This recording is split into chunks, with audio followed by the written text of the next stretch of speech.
তৃণমূলের সাধারণ সম্পাদক, তৃণমূলের সেকেন্ড কমান্ড অভিষেক বন্দ্যোপাধ্যায়ের সম্পত্তি অ্যাটাচমেন্ট করেছে ইডি। অভিষেক বন্দ্যোপাধ্যায়ের সম্পত্তি অ্যাটাচমেন্ট করেছে এই খবরটি আজ মুখ্যমন্ত্রী মমতা বন্দ্যোপাধ্যায় সরাসরি ঘোষণা করলেন। শিলিগুড়ির সভায় মুখ্যমন্ত্রী মমতা বন্দ্যোপাধ্যায়ের মুখ থেকেই অভিষেক বন্দ্যোপাধ্যায়ের ইডির সম্পত্তির অ্যাটাচমেন্টের বিষয়টি প্রকাশ্যে এলো। অভিষেক বন্দ্যোপাধ্যায়ের সংস্থা লিপস অ্যান্ড বাউন্সের সম্পত্তি বাজেয়াপ্ত করা নিয়ে মুখ খুললেন মুখ্যমন্ত্রী মমতা বন্দ্যোপাধ্যায়। মঙ্গলবার শিলিগুড়িতে বিভিন্ন উন্নয়ন বোর্ডের সঙ্গে বৈঠকে তিনি বলেন, অভিষেক বন্দ্যোপাধ্যায় লিপস অ্যান্ড বাউন্সের সম্পত্তি অ্যাটাচ করেছে ইডি। কিচ্ছু না করলে বউ বাচ্চাদের খাওয়াবে কি?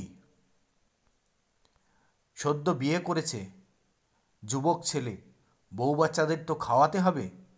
তাই একটা ব্যবসা করেছিল, কিছু তো একটা করতে হবে, ঘরে বসে থাকলে তো আর ভাত জুটবে না।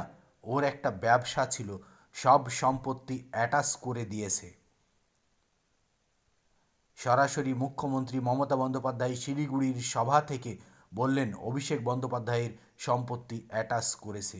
সুজয় ভদ্রের সূত্র ধরে অভিষেক বন্দ্যোপাধ্যায়ের সংস্থা লিপস অ্যান্ড বাউন্সে পৌঁছান ইডির গোয়েন্দারা।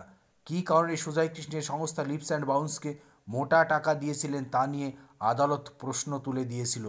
সেই আদালতের বিচারপতি ছিলেন কলকাতা হাইকোর্টের জাস্টিস অমৃতা সিনহা ম্যামও। অভিষেক বন্দ্যোপাধ্যায় লিপস অ্যান্ড বাউন্সের সম্পত্তি নিয়ে অমৃতা ম্যাম কঠোর পদক্ষেপ করেছিলেন।